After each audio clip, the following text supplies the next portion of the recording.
'n gebed teen die Bellabul. Here, ons kom na U en vra dat U die Bellabul tot niet maak.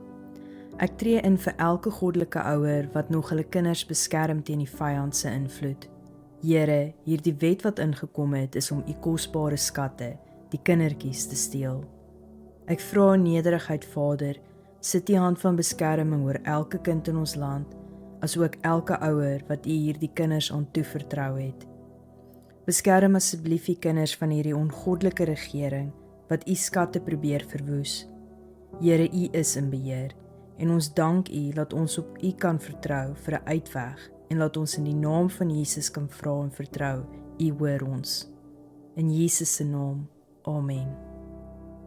Spreuke 31 vers 8. Praat namens hulle wat nie self kan praat nie. Verseker dat daar reg geskied aan hulle wat hulpeloos is. As jy vandag se boodskap geniet het, seën iemand anders en deel dit met hulle ook.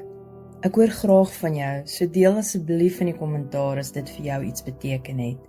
En onthou om Smags soos 'n Wildsbok te volg op YouTube en TikTok vir meer.